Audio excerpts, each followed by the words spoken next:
নমস্কার, আমরা চলে এলাম একদিন আগে, রিলিজের একদিন আগে ফেসবুক লাইভে। প্রথমে তো পরশুদিন রাত্রেবেলা, কালকে রাত্রেবেলা যে বৃষ্টিটা হচ্ছে তার জন্য যারা ক্ষতিগ্রস্ত হয়েছে সেটা আমরা সবাই মোটামুটি দেখিয়ে দিয়েছি। দুঃখিত, এবং সত্যি অবস্থা খুব খারাপ ছিল এবং অনেক জায়গায় এখনো খারাপ আছে। প্রকৃতির দুর্যোগের সামনে আমরা কিছুই করতে পারবো না, একটু ভগবান যেন সবাইকে, মা দুর্গা যেন সবাইকে ভালো রাখে এবং আমরা যেন ভালো থাকি। এবারে চলে আসি আমাদের রঘুডাঙ্গা রিলিজ কালকে। সেটাই বলবো যে যখন আপনাদের টাইম হবে, আপনার ঘরের কাজ অনেক জায়গা তো ক্ষতিগ্রস্ত হয়েছে, সেগুলোর সামনে পুজো প্যান্ডেল, শপিং, অনেক বাড়িতে জল ঢুকে গেছে, অনেক দোকানে জল ঢুকে গেছে, তার অনেক কিছু ক্ষতিগ্রস্ত হয়েছে।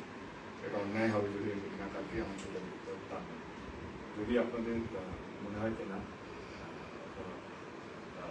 পুরো ব্যাপারটা ঠিক করে ফেলেছেন, তাহলে প্লিজ রঘুডাঙ্গাটা দেখবেন। এবং আমার মনে হয় যে দারুণ একটা ছবি। রঘুডাঙ্গা কেমন লাগছে? হ্যাঁ, মানে আমাদের সঙ্গে যেন শুটিং থেকে বৃষ্টি আমাদের সঙ্গে রেখেছে এবং রিলিজের আগের তাই আমরা শুটিংটাও খুব সুন্দর করে শেষ করতে পেরেছি। আমার নিজের ধারণা রিলিজেও মানুষ নিশ্চয়ই তাদের সব কিছু সামলে, তুমি যেমন সুন্দর করে বললে, তারপরেও আমার নিজের একটা বিশ্বাস তারা আসবেন। কারণ আমরা যখন নিজেদেরকে সামলে নিতে পারি একবার, তারপরেই যেটা মনে হয় যে এবার একটুখানি আনন্দ চলতে পারবে। তো সেইটার জন্য আমার মনে হয় একদম নিজেরা নিজেদের সময় নিয়ে আমার মনে হয় তারা এসে খুব আনন্দ পাবে। কারণ শেষ পর্যন্ত দেখো, সব কিছুর উপর পুজোটা তো আমাদের থেকে এর থেকে বাঙালির হিসেবে আর কিছু জীবনকে ছুঁয়ে যায় না। সুস্থ থাকুন, ভালো থাকুন, মানে যতটা সম্ভব নিজেদের সামনে নিয়ে। তাছাড়া রঘুডাঙ্গা থেকে আমাদের মতো আমরা করতে গিয়ে যতটা আনন্দ পেয়েছি, দেখে ততটাই আনন্দ যেন আপনাদের জীবনেও আমরা এটা দিতে পারি। আমার মনে হয় আমাদের প্রথম থেকে এটাই লক্ষ্য।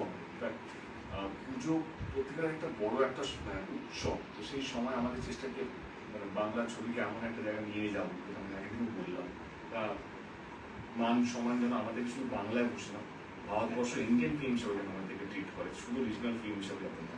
আমার মনে হয় রঘুডাঙ্গা তারই একটা পদক্ষেপ।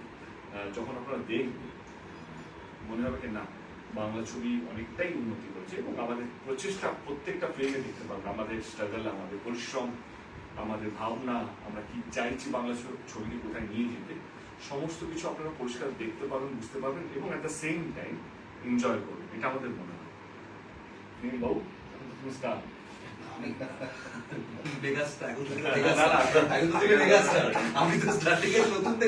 আমার মনে হয় যেহেতু ওরা আমার আগে ইভেন্টের দিন আমরা ট্রেলার লঞ্চ ইভেন্টে ওরা যেভাবে শুরু করেছিল, ও আর অতিথি, আমার মনে হয় কি ওদের জন্য কি ধরে হাত ধরে আমরা অ্যাজ এ টিম আমরা খুব টেনশনে ছিলাম যে শুরুটা খুব ভালো করে করতে হবে।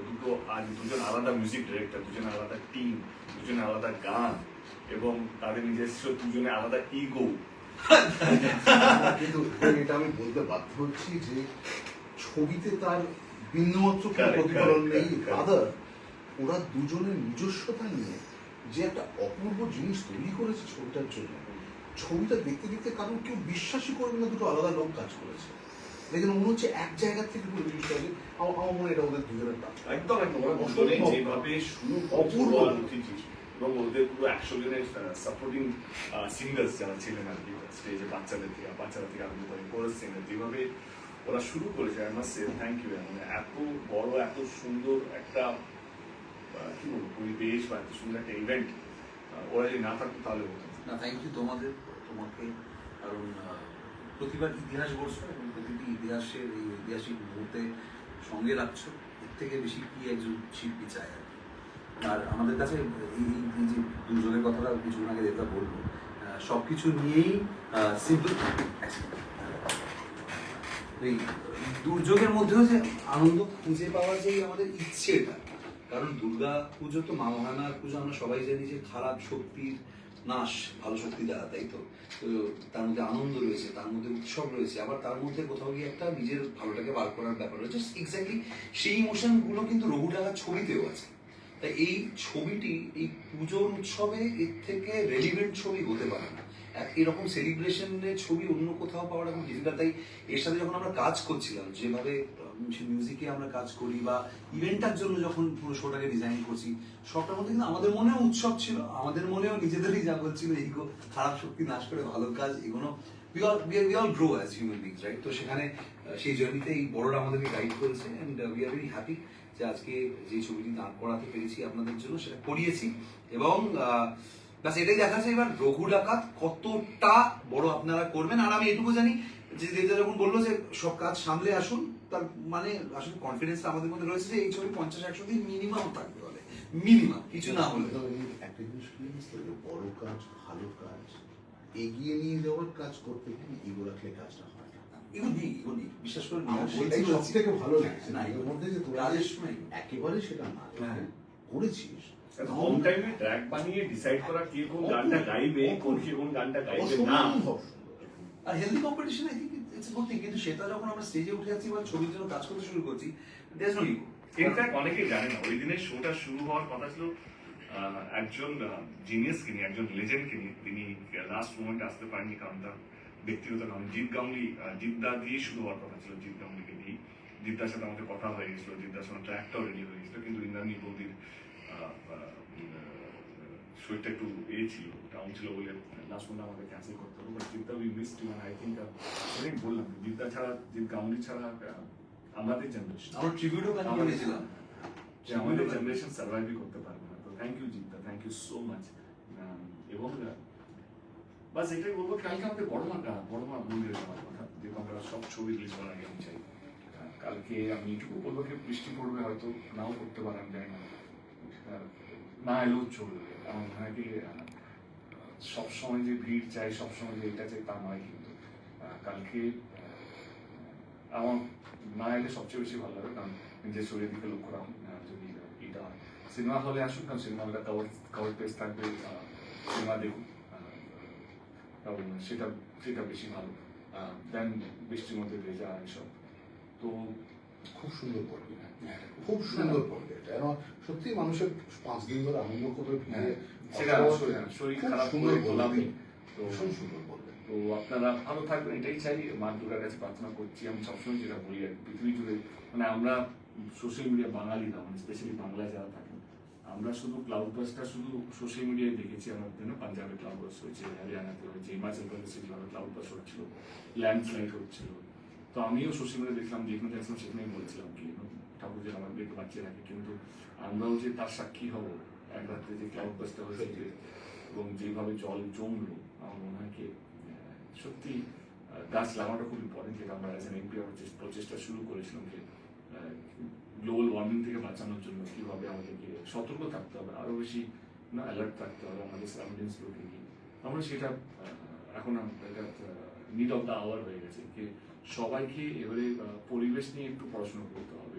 পরিবেশ ইন দ্য সেন্সকে কীভাবে আমরা এখান থেকে বাঁচতে পারি, কারণ আমাদের উপর থেকে খুব কম গেছে। এবারে যদি সোশ্যাল মিডিয়া আমরা যদি একটু ফিরে তাকাই, যেভাবে ল্যান্ডস্লাইড হচ্ছিল, যেভাবে ক্লাউড বাস্ট হচ্ছিল, যেভাবে বন্যা হচ্ছিল, গ্রামকে গ্রাম হয়ে গেছে, এবারে we can feel much more.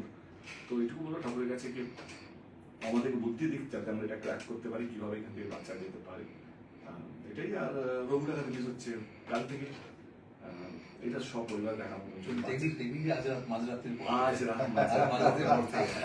তো এটা বাচ্চাদেরকে নিয়ে যাবেন, কারণ আমার মনে হয় রঘুরা গল্প আমরা সবাই ছোটবেলা থেকে পড়েছি। রঘুরা এটা করেছে, রঘুরা নীল বিদ্রোহ, রঘুরা পুলিশকে বলে পুলিশের কাছে মাছ নিয়ে গিয়ে, এটাও শুনেছিলাম। রঘুরা বলে ডাকাতি করে, সেটাও শুনেছিলাম। রঘুরা জমিদার থেকে লুটে গরিবদেরকে সাহায্য করে, সেটাও সব শুনেছিলাম আমার। কারণ এটা এবারে দেখানোর পালা, এবারে মানে বাচ্চারা বড়রা সবাই মিলে আমার মনে খুব এনজয় করবে এই ছবিটা। It's a completely family entertainer যদি বলা হয়, এবং it's a Magnum Opus film. আমার কিছু বন্ধু বান্ধবরা বলছিল কি এটা সাউথের ঘেঁষা আছে, এই আছে। আমরা এটা খুব মজাই পেয়েছি, খুব খুশি হয়েছি, কারণ এখন ন্যাশনাল বলতেই সাউথ, এখন সবচেয়ে বড় ছবি বলতেই সাউথ, এখন সব ভালো বলতেই সাউথ। এখন যদি আমরা বলি তার মানে আমাদের ম্যাগনাম ওপাস, সেটা আমরা সার্টিফিকেট পেয়ে গেছি, আমাদের ভালো মানে সার্টিফিকেট পেয়ে গেছি, আমরা বড় মানে সার্টিফিকেট পেয়ে গেছি, এবং মাফিয়া কাটু বলেছে আমাদের। সবচেয়ে বড় মাফিয়া যারা হচ্ছে, তারা যখন দেখছেন, যারা কালকে সিনেমা হলে টিকিট কেটে দেখবেন, তারাই হচ্ছে মাফিয়া, তারাই তৈরি করে। তো তো আসুন বাংলা ছবির কি বলবো একটা নতুন অধ্যায় লেখার জন্য তৈরি হন, কারণ আমার মনে হয় রঘু ডাকাত এর আগে এরকম ছবি আগে কেউ করেনি। ধ্রুবদা definitely has given his best. একটা মানুষ, একটা ডিরেক্টর যে 4 বছর ধরে একটা স্ক্রিপ্টকে নিয়ে আগলে রেখেছিল, যখন আমরা একটা টার্মোয়েল থেকে যাচ্ছিলাম, সত্যি মানে যখন একটা বাজেট ম্যাটার করতো, যে ম্যাগনাম অফিসে যে বাজেটটা দরকার সেই বাজেটটা তখন স্যাংশন করছিল না। কিন্তু দেখি, এটা আই হ্যাভ টু যে কোনো পরিচালকের কাছে এর থেকে বড় পাওনা, এর থেকে বড় স্বপ্ন কিছু হতে পারে না, যখন তার প্রযোজকরা, এক্ষেত্রে শ্রীকান্ত মনিদা এবং তুমি আমার দুই সহপ্রযোজক, তারা যখন এই সাপোর্টটা দেয়। I can have my vision, কিন্তু সেটা করতে গেলে সাপোর্ট ছাড়া কি করে হবে তুমি বলো? সেটা না হলে একসাথে সবার কোলাবোরেশন ছাড়া কি করে হবে? বিশ্বাস একসাথে না হলে কি করে হবে? আমার মনে হয় পরিচালক হিসেবে বোধহয় আই এম ব্লেসড, মানে আমি রোজ ঠাকুরকে থ্যাংক ইউ বলি যে আই এম ব্লেসড যে এই কোলাবোরেশনটা সম্ভব হয়েছিল। এইভাবে আমরা একসাথে একটা ছবিকে, একটা গল্পকে বিশ্বাস করে একসাথে আসতে পেরেছিলাম। এর থেকে বড় পাওনা কিছু নেই। আরেকটা দর্শকদের জন্য খুব মজার অ্যানেকডোট আমি দিয়ে দিই। আপনারা কোনোদিন ভেবে দেখেছেন কি, ডাকাতের গল্পের বই, ডাকাত তো বড়দের সাবজেক্ট, ডাকাতের গল্পের বই আমরা কিন্তু ছোটদের গিফট করি, বড়দের গিফট করি না। এটা কোনোদিন ভেবে দেখেছে কেউ? সত্যি। কোনোদিন কোনো ডাকাতের গল্পের বই বড় কাউকে তুমি গিফট করতে দেখেছো, নিতে দেখেছো? ছোটদের দেওয়া হয়। তার কারণ এটাই কিন্তু বাংলার সংস্কৃতি আর হেরিটেজ। আমাদের কাছে ডাকাত মানে ফ্যান্টাসি, রঘু ডাকাত ইতিহাস আশ্রিত ফ্যান্টাসি। এটা কিন্তু ইতিহাস নয়, ইতিহাস তার একটা জাস্ট ব্যাকগ্রাউন্ড। আসলে পুরোটাই একটা ফ্যান্টাসি, নিজেদের মতো করে আমরা একটা গল্প তৈরি করেছি। এবং মজাটা হচ্ছে, এটা আমার থেকেও বেশি দেব ভাউচ করতে পারবে, তার কারণ বোধহয় বাংলায় যত বড় ছবি হয়েছে তার 60% বোধহয় তোমাকে নিয়ে আছে। ঠাকুর করুন আরো যেন এরকম হতে থাকে। আমি যেন ওর সাথে বারবার প্রত্যেকবার আমি বলেছি, আমি তোমাকে ছাড়া বড় ছবি ছাড়া করবোই না। তো পয়েন্ট ইজ, বোধহয় বাংলায় এই প্রথমবার একটা অরিজিনাল গল্প তৈরি করে, আমরা সিনেমার জন্য অরিজিনাল গল্প তৈরি করে এই স্কেলটা তৈরি করলাম, যেটা সাহিত্য থেকে নেওয়া নয়, কোনো জায়গা থেকে নেওয়া নয়, যেটা কোনো ইতিহাস থেকেও নেওয়া নয়। সিনেমার জন্য লেখা বাংলার প্রথম মৌলিক গল্প, যা এই স্কেলে তৈরি হলো। আমার মনে হয় এটার ভাগিদার বোধহয় আমরা সবাই বাঙালি হিসেবে। এটা বাঙালি হিসেবে বোধহয় আমাদের সকলের কোথাও একটা গর্বের অংশ হয়ে থাকবে। Thank you so much for supporting this. না প্লিজ, রাইটিং না। একটা স্বপ্ন তো আগে দেখতে হবে। স্বপ্ন যদি বড় না দেখো, তাহলে আমরা বড় হবো কি করে? এবং আমি যখন ছবিটা দেখলাম, পরশু দিনে, আমরা কালকে দেখলাম, পরশু যেহেতু ফাইনালের জন্য আমাদের বম্বে পাঠাতে হয় মাস্টারিং এর জন্য, যা পোস্ট প্রোডাকশন, যা হয় লাস্ট মোমেন্টে যে কাজগুলো হয়, আমরা ছবিটা দেখলাম। আবার আমি 4-5 জনকে ফোন করলাম, দুটো আমার সঙ্গে ছিল, দুটোটার মতো করে বললাম। I made first call to Sohini Sarkar. আমার মনে হয়েছে বেশি বলবো না, আপনার সাথে my second call was Anirudh.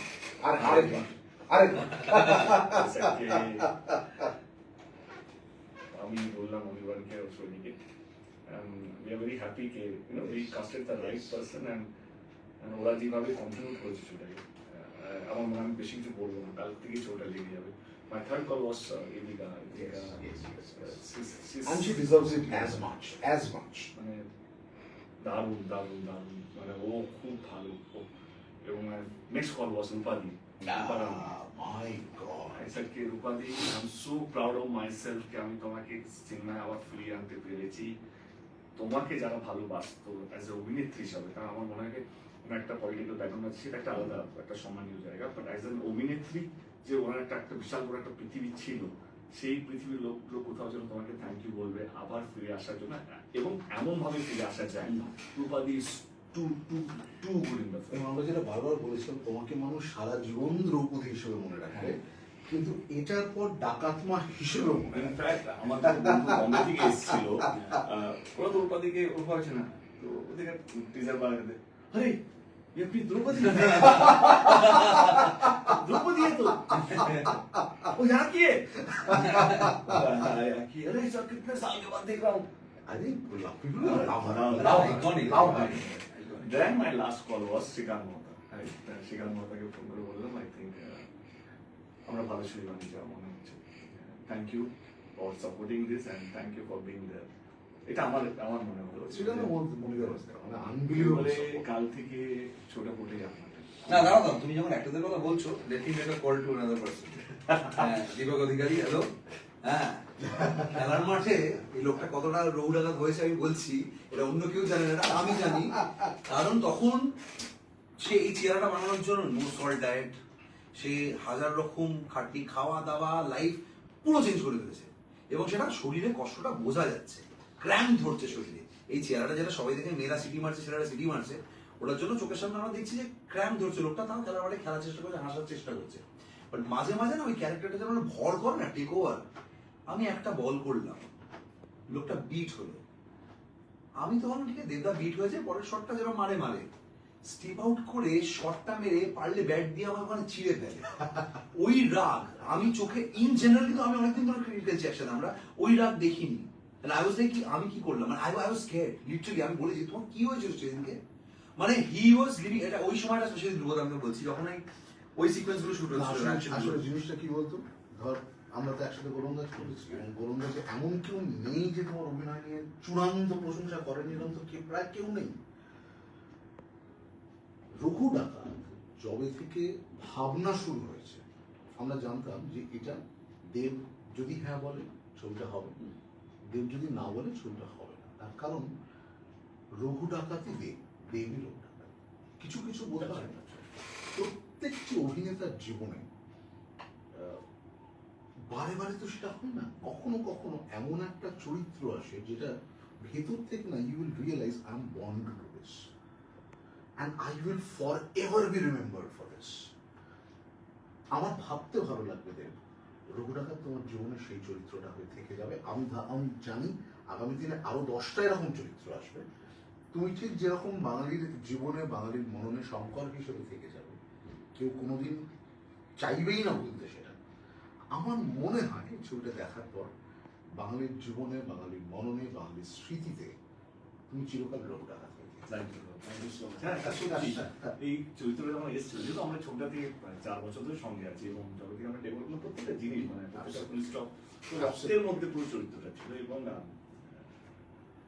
যেরকম একটা অভিনেতার কি কি থাকে শরীর ভাষা ম্যানারিজম হাঁটা চলা এবং তার মধ্যে ঝুঁকে যাওয়া জাস্ট ঝুঁকে যা যা অস্ত্র থাকে একটা অভিনেতার মধ্যে একটা অভিনেতার একটা অভিনয় মানে একটা ক্যারেক্টারকে তৈরি করার জন্য আমার মনে হয় আমি সমস্ত কিছু চেষ্টা করেছি রঘু ডাকাতকে লার্জার দ্যান লাইফ লাগার জন্য একটা চেহারা দরকার আমার মনে হয় চেহারাটা নিয়ে আসতে হবে রিয়েল মেকআপ নিয়ে চুলটা লম্বা করা অতটা সহজ ছিল না বাট আই ম্যানেজ দ্যাটকে দাড়িটা দিয়েও যদি লুকটা দিয়ে করা যায় উই ম্যানেজ ক্যারেক্টার ঢোকা স্টান্টস লুক ফিল এটা হলো আমার এবারে অ্যাজ এ প্রডিউসার আমার মনে হচ্ছে না লার্জার দ্যান লাইফ ছবি লার্জার দ্যান লাইফ সেট লাগবে যেটা বিলিয়েবল হবে অনেক লোক কালী ঠাকুরের মন্দিরের সেট আছে ছোটার মধ্যে এবার আপনারা কালকে দেখবেন বুঝতে পারবেন আমার যে টিম শিবু আর বাবলুদা আমার দুজনে দারুণ সেট ডিজাইন করেছে আমার সাউন্ডের ডিপার্টমেন্ট আমার কস্টিউম সঞ্চিতা মাই গড মানে এটা টিম মানে ব্রিলিয়ান্ট দারুণ মানে প্রত্যেক camera department Somnath Somnath makeup artist বিনাদি হ্যাঁ মানে আমি ইদিকাকে দুঃখ করে সেটে নিয়ে এসে আমি জানি আমরা সবটাই জামাত করতে অতটাও নিয়ে যাও একটু নর্মাল করে আবার নিয়ে এসো তো I think everyone good fun দারুণ ফান সব থেকে মজা হচ্ছে যে শুটটা শেষ হওয়ার পর এমন কেউ নেই যে আমাকে আলাদা করে ফোন করে বলেনি যে হঠাৎ না কিরকম মনে হচ্ছে জীবন থেকে কি একটা যেন মিসিং হঠাৎ না এত খালি ফাঁকা লাগছে 44 দিন ধরে সারা দিন রাত আমরা লড়ে গেছি হঠাৎ করে বলছে মনে হচ্ছে হঠাৎ জীবন থেকে না কেউ যেন কি আর চলে গেল যেন মানে আর হঠাৎ ফাঁকা হয়ে গেছে এইটা আমরা রোজ সারাক্ষণ ছবি করি করবো জীবনে আরো এই স্মৃতিগুলো ফিরে আসে। হ্যাঁ না বলো, এই বারবার কিন্তু এই ফিলিংটা বারবার হয়। You don't believe it, কালকে যখন বৃষ্টি হয়েছে আমাদের কালকে অ্যাডভান্স বুকিংটা খুলেছিল, তো ওই আবার একটু টমাস থেকে অ্যাডভান্সটা হলো না, এই হলো না, তো আমরা নিজেদের আমরা তো সোশ্যাল মিডিয়া ফুটেজও দেখছিলাম, কিন্তু এই ছবি জুড়ে সারাদিন আমরা বৃষ্টি হয়েছে, সারাক্ষণ আমরা বৃষ্টি হয়, কখনো ঝড় এসছে আমাদের সেট হয়ে গেছে। কালকে আপনারা ফাইট দিতে পারবেন, কালকে আপনার ছবিটা দেখবেন, এসে টেম্পল ফাইট, একটা কালী মন্দিরের ফাইট আছে, আমি আর বলছি না বেশি কিছু, যেটা আমার খালি গায়ের ফাইট। ওইটা দুদিন শুটিং করার পর এমন বৃষ্টি হলো আমাদের পুরো সেটটাই ভেঙে চলে গেল। এবারে আবার এই কাজটা ঝর্ণার মতো ঝর্ণা হয়ে গেল। এবারে সেইটাকে তৈরি আমাদের আর টাইম ছিল না, তো আমরা কি করবো ওই সেটটাকে 1.5 দিনের মধ্যে, মানে জাস্ট 1.5 দিন ওদের দেওয়া হলো রিকনস্ট্রাক্ট করতে, আমরা অন্য সিন করবো। এবারে ওই সিকোয়েন্স আমরা করলামই না, আমরা তারপরে আবার ব্যাক করলাম, কারণ আমাদের এমন ব্যাক টু ব্যাক ছিল, ট্রাভেল ছিল, যাওয়ার ছিল, আসা ছিল, আমাদের এই সেটটা রেখে দে, আমরা আবার ফিরে আসি। অ্যান্ড 1 মাস পর আবার আমরা ওই সিনটা শুট করলাম, রিক্রিয়েট করলাম, আপনারা দেখে বুঝতে পারেন কোনটা একদিন আগে শুট, কোনটা 1 মাস আগে শুট করা হয়েছে, কোনটা 1 মাস পরে শুট করা হয়েছে। উই আর সো ফোকাস কি আমরা কি চাই কি চাই না। আবার আমরা রিশুট করলাম, আমাদের মনে ছিল না ছবিটা আরো একটু অন্যরকম হতে পারে, আর একটু এই ইমোশন আসতে পারে। And I think বাংলা সিনেমাতে রিশুট বা অ্যাডিশনাল ডে শুট মানুষ ভুলে গেছে, কিন্তু এক্ষেত্রে এডিট দেখে আমরা আবার সেটা করলাম। This I have to give Srikanta মনিদান টু ইউ, যে অ্যাজ প্রডিউসার্স তোমরা এটা, মানে লাইক আই এম সেইং, বিশ্বাস করুন as a director you have to be blessed to find such producers in your life.